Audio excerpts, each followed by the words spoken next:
Online cabs काफ़ी ज़्यादा trending चल रही हैं। जिन स्टेट्स यूटीज़ में ऑनलाइन कैब की फैसिलिटी यानी ओला उबर की फैसिलिटी नहीं अवेलेबल थी, वो भी अब कहीं ना कहीं अपग्रेडेशन के लिए अपनी अपनी यूटीज़, अपने अपने स्टेट्स, अपने सिटीज़ में ओला उबर की सर्विसेज जो है वो शुरू कर रहे हैं। जहाँ पर अगर हम खास तौर पर जम्मू कश्मीर की बात करें तो जम्मू कश्मीर में पहले ओला उबर की फैसिलिटी अवेलेबल नहीं थी।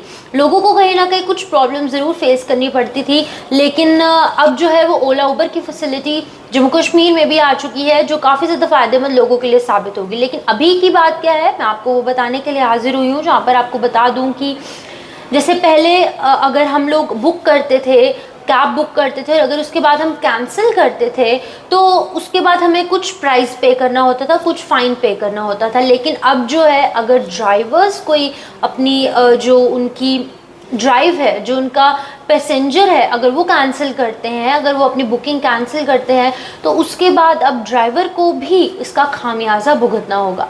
जहाँ पर पैसेंजर पहले फ़ाइन पे करता था अगर वो अपनी कैब को कैंसिल करता है, वहीं ड्राइवर्स के लिए भी अब एक न्यू रूल निकाला गया है, जहाँ पर कि उन्हें भी कुछ फ़ाइन पे करना होगा नॉमिनल सा अपनी राइड को कैंसिल करने के लिए। और ये कहाँ पर निकाला गया है? महाराष्ट्र में। महाराष्ट्र एक बहुत बड़ी स्टेट है इंडिया की, जहाँ पर ओला उबर की फैसिलिटीज़ जो है वो फ्रीक्वेंटली लोग जो है वो यूज़ करते हैं। अब इसी के चलते लोगों को ज़्यादा दिक्कत पेश ना आए, क्योंकि ज़्यादातर देखा जाता था कि जो ड्राइवर्स हैं वो कुछ रीज़न्स की वजह से, चाहे वो पर्सनल रीज़न्स हैं या फिर कुछ और रीज़न्स की वजह से, वो अपनी ड्राइव जो है वो कैंसिल कर देते थे, अपनी राइड कैंसिल कर देते थे। लेकिन जिसकी वजह से पैसेंजर्स को प्रॉब्लम होती थी। लेट नाइट अगर पैसेंजर्स की बात करें तो प्रॉब्लम हुआ करती थी। लेकिन अभी जो है वो एक रूल, बहुत अच्छा रूल हम इसको कहेंगे, निकाला गया है महाराष्ट्र की गवर्नमेंट द्वारा, जहाँ पर अब जो ड्राइवर है उनको भी कहीं ना कहीं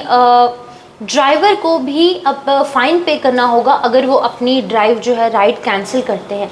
एक कमेटी इसको लेकर गठित की गई, जिसमें कि बड़े बड़े ब्यूरोक्रेट्स ने इसमें पार्ट लिया और ये निष्कर्ष निकलकर सामने आया, क्योंकि पैसेंजर्स को कुछ प्रॉब्लम फेस करनी पड़ती थी। इसी के चलते जो है वो अब ड्राइवर्स को भी कुछ ना कुछ खामियाजा जो है वो भुगतना पड़ेगा।